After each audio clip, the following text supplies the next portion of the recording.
Hello everyone and welcome to my channel, and today I'll be reading a multi-character listener by me. So let's get into it. Katsuki hates the idea of seeing you as someone else. Most importantly, seeing you with that half and half stuck up.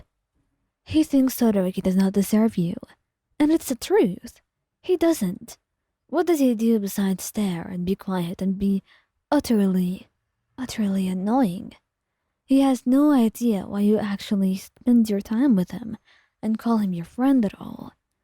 And even though you were supposed to be closer, you were close friends. Friends itself as a word hurt him because he wanted the two of you to be more. He believed that the two of you had to be more. And it took him a long time to come to that point where he was able to admit that, without shame and without fear.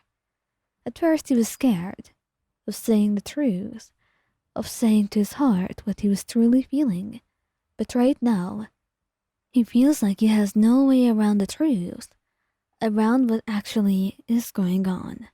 In his head, in his mind, heart, and soul, you've completely taken him over. And there's no going back from that. There is nothing he can do about it. You've just totally occupied his mind and everything he can offer. And there's no going back from that. He can't even hope for something normal. If you so decide that he's not worth your time, it would hurt him and destroy him irreparably. And he knows that.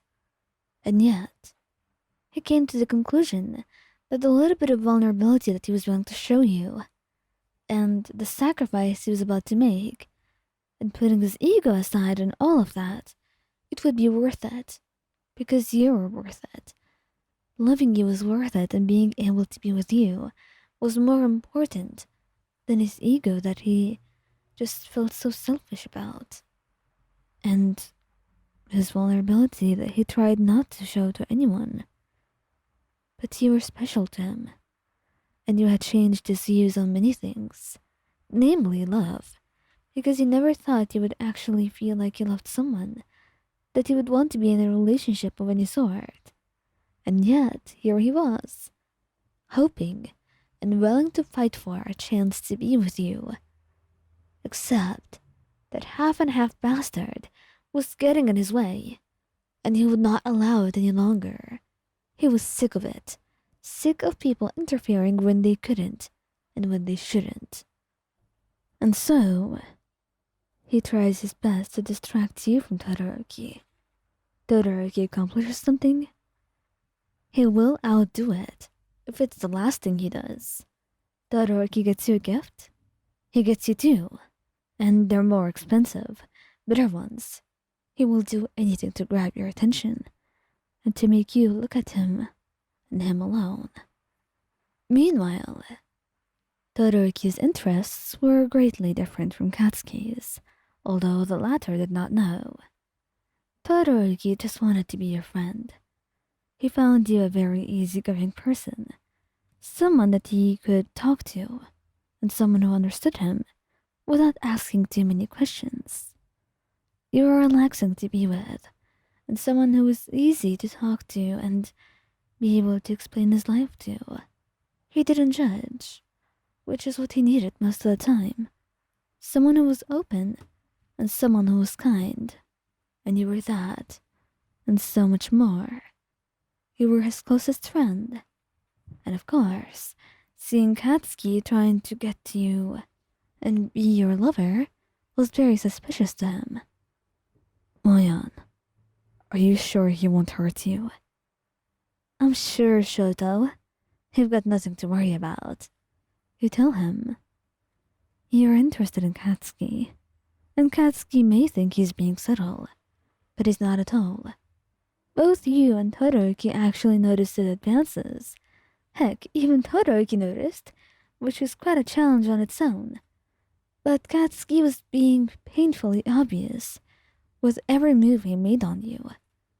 And you wanted him to try more, because simply his actions won't do. He needs to come out and say it. He needs to tell you the truth.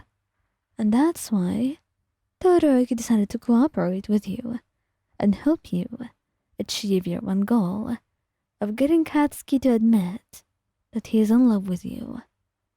And right now, his role would be to act like he's in love with you as well and try to do things to impress you. But the two of you were actually just friends. And that's why today was a very important day. Because supposedly, he would confess.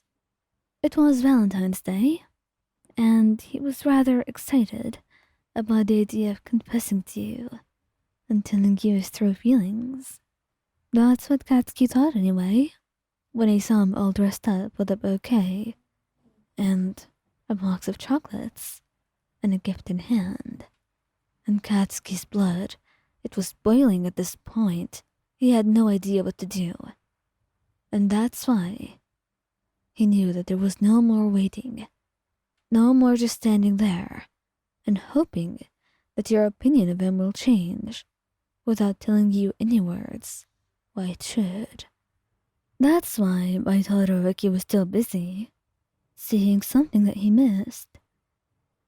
Katsuki went up to your dorm room and knocked, and he opened it, a little bit shocked that he came. Katsuki? What brings you here? Moyan, I don't have a gift, or flowers, or anything, but I've got to tell you this. I love you, he said, and you were stunned, frozen in place, blushing brightly as you watched him, and before you knew it, he was enveloping you in a hug, kissing your cheeks, and you were hugging him as well. You wanted him so badly, and this moment was everything you've been dreaming of. Katsuki actually telling you that he feels like this for you, that he wants you. It was everything that you've ever dreamt of, and it was coming true. And meanwhile, Todoroki was quite happy eating the chocolate that he bought. Maybe he will share some of it with you, since you've been eyeing it for a while. And in the end, it was a plan that had gone too well. By a stroke of luck, or maybe true love, you would never know. But what matters is that you and Katsuki got together in the end, and Todoroki was a wonderful matchmaker.